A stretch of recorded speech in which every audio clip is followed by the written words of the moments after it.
Do listen to your intuition. Do listen to your intuition. By Bankit Damian. The sound of the tickling of the clock in his room woke him up from his deep slumber. Oh, my God, it's already 7:00 o'clock, cried Doff as he kissed off the blankets and jumped out of the bed. It was a summer day and the weather was hot and scorching. By that time everyone were seen busy and preparing for the picnic. Come on Doff, give a helping hand, shouted Jessila, his eldest sister. Doff, still in his slumber mood and was yawning at the same time, came forward to help Jessila. By this time everything was ready and the picnic was about to start. But young Doff was reluctant to go. He could feel that there was something inside of him blocking him to go. It was a surprise to see him reluctant to go for a picnic as he himself was fond of picnic. But this time he was reluctant and decided not to go. What's the matter, my boy? Cried Sylvia, his mother. I don't want to go for a picnic, Mom, said Doff. By this time half of the family had already occupied the car and the music too was blasting and jarring for the picnic. Leave him alone, Mom. Let him stay back and look after the cattle at home, shouted Joshua, his eldest brother. Sylvia approached Doff and wiped his eyes as tears began to run down his cheeks. I just don't want to go, Mom. I'll stay back, please go ahead, replied Doff in his soberly voice. Stupid Doff, come fast, yeah, we have no time, we have so many sites to visit, shouted Joshua, who was packed with gadgets and ready to blast off with the music. But Doff would not go and no one could pursue him to go. Sylvia thought that the family picnic would be incomplete without all participating. So Sylvia announced a strong announcement declaring that the picnic would be called off. At this Joshua and the rest reacted greatly and in fact shouted bad words at Doff. For they knew the reason for the cancelled picnic. In fact, Joshua came out of the vehicle with a sudden thud and grasped the neck of Doff, thinking of beating him. He was so angry at Doff for he was the cause of the disaster. But Sylvia calmed all of them and promised that the picnic would be postponed to another day. Lately in the evening, when everyone was getting ready for the dinner, a news was shown in their TV where the picnic site where they supposed to go was bombasted by some terrorists. Those who went for the picnic that day were killed and blasted by the bomb.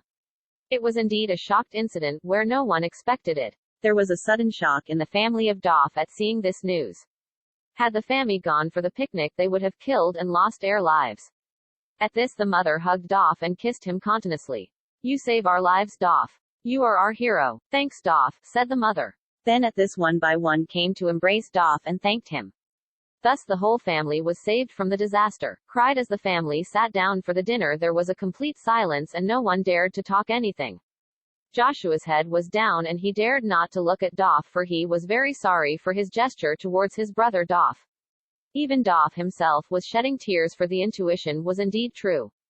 For he would always have like this kind of intuition and most of them happened to be true. Whenever a Doff recalled back this incident he would always shed tears and cried. Every now and then Doff would always have this kind of intuition. Another time there was a similar incident regarding Doff himself. One fine day Doff was digging the field getting ready for the plantation. As he was working, there was something disturbing him and kept on pricking at the back. It would not release him and let him go. Then Doff stopped from his work and investigated the matter. Later he found out that his neck was bleeding. It so happened that when he was born, his sister Jessila had a cut on her neck. Then Doff remembered this and thought that something must be wrong with his sister Jessila. For it was indeed a strange incident where he had never have like this before. And besides that there was no sign of getting cut on his neck except that the blood just oozed out from his neck randomly. So Doff realized that this was another indication that something must be happening in his family. His first memory was his sister Jessila. So he left everything in the field and ran towards home. Before reaching home, he could sense that really something must have gone wrong due to the ambience itself. Just before he entered the door he heard the SRCM of his sister as if gasping for oxygen. Doff rushed towards her room and his surprised he found her laying on the floor and there was blood all around her. Doff inquired Jessila regarding the matter of hers. But poor Jessila was nowhere to answer as her HLAF of her blood was already gushed out.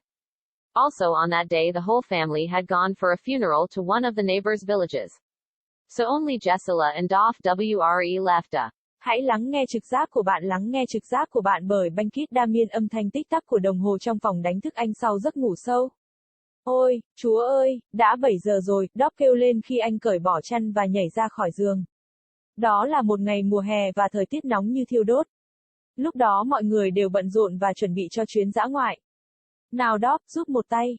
Jessila, chị cả của anh ta hét lên. Dob vẫn còn trong tâm trạng uể oải và đồng thời cũng đang dùng bữa tiến đến để giúp Jessila. Đến lúc này mọi thứ đã sẵn sàng và chuyến dã ngoại chuẩn bị bắt đầu. Nhưng Dob trẻ, đã miễn cưỡng đi. Anh có thể cảm thấy rằng có thứ gì đó bên trong anh đang cản anh đi. Thật ngạc nhiên khi thấy anh ấy miễn cưỡng đi dã ngoại vì bản thân anh ấy cũng thích dã ngoại.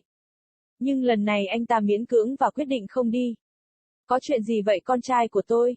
Sylvia mẹ nó kêu lên. Dob nói, con không muốn đi dã ngoại. Vào lúc này, một nửa gia đình đã ngồi trên xe hơi và âm nhạc cũng sẽ vang lên và vui nhộn cho chuyến dã ngoại. Để anh ấy yên đi mẹ, hãy để anh ấy ở lại và chăm sóc đàn gia súc ở nhà.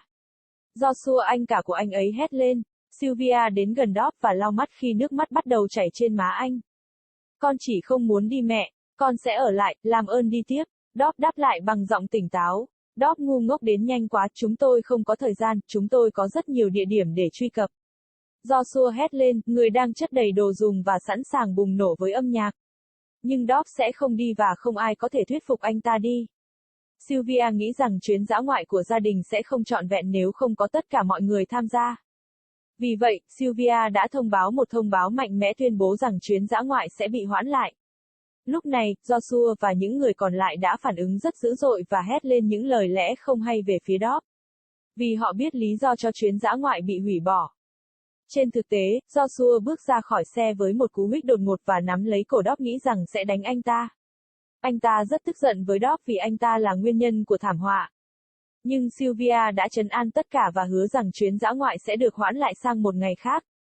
Gần đây, vào buổi tối khi mọi người chuẩn bị cho bữa tối, một bản tin được chiếu trên TV của họ nơi địa điểm dã ngoại nơi họ phải đến đã bị một số kẻ khủng bố cho đánh bom. Những người đi dã ngoại ngày hôm đó đã thiệt mạng và cho nổ tung bởi bom. Đó quả thực là một sự cố chấn động không ai ngờ tới. Gia đình Dob bất ngờ bị sốc khi biết tin này. Nếu cả gia đình đi dã ngoại, họ sẽ giết và mất mạng người thừa kế. Lúc này, bà mẹ ôm Dob và hôn liên tục. Bạn cứu mạng chúng tôi Dob. Bạn là anh hùng của chúng tôi. Cảm ơn Dob, người mẹ nói. Sau đó, từng người một đến ôm Dob và cảm ơn anh ta. Vì vậy, cả gia đình được cứu thoát khỏi thảm họa. Tiếng khóc khi cả gia đình ngồi ăn tối. Hoàn toàn im lặng và không ai dám nói chuyện gì. Joshua Watthead cúi xuống và anh ấy không dám nhìn Dob vì anh ấy rất có lỗi vì cử chỉ của anh ấy đối với Dob, anh trai của mình. Ngay cả bản thân Dob cũng rơi nước mắt vì trực giác thực sự là sự thật. Vì anh ấy luôn có loại trực giác như thế này và hầu hết chúng đều đúng. Bất cứ khi nào Dob nhớ lại sự việc này, anh ấy luôn rơi nước mắt và khóc. Thỉnh thoảng Dob luôn có trực giác này. Một lần khác cũng có một sự việc tương tự liên quan đến chính Dob.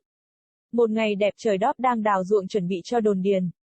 Khi anh ấy đang làm việc có điều gì đó làm anh ấy bận tâm và liên tục châm chích ở phía sau. Nó sẽ không thả anh ta và để anh ta đi. Sau đó Dob dừng công việc của mình và điều tra sự việc. Sau đó anh ta phát hiện ra rằng cổ của anh ta đang đỏ lên. Chuyện xảy ra đến nỗi khi anh được sinh ra, chị gái Jessila của anh đã bị một vết cắt trên cổ. Sau đó Dob nhớ lại điều này và nghĩ rằng có điều gì đó không ổn với chị gái Jessila của mình. Vì đó thực sự là một sự cố kỳ lạ mà trước đây anh chưa từng có như thế này. Và bên cạnh đó, không có dấu hiệu bị cắt trên cổ anh ta ngoại trừ máu chỉ chảy ra từ cổ anh ta một cách ngẫu nhiên. Vì vậy, Dob nhận ra rằng đây là một dấu hiệu khác cho thấy một điều gì đó phải xảy ra trong gia đình của Hy. Ký ức đầu tiên của anh là chị gái Jessila. Vì vậy, anh ấy bỏ lại tất cả mọi thứ trên cánh đồng và chạy về nhà. Trước khi về đến nhà, anh có thể cảm thấy rằng thực sự có điều gì đó không ổn do chính môi trường xung quanh. Ngay trước khi bước vào cửa, anh đã nghe thấy tiếng sơ sầm của em gái mình như thể đang thở hổn hển để lấy oxy. Dob chạy nhanh về phía phòng của cô và yêu anh ngạc nhiên khi thấy cô nằm trên sàn và xung quanh cô có máu. Dob hỏi Jessila về vấn đề của cô ấy, nhưng Jessila tội nghiệp không biết trả lời ở đâu khi máu của cô đã tuôn ra. Cũng trong ngày hôm đó, cả gia đình đã đi đám tang một người trong xóm. Vì vậy, chỉ có Jessila và Dob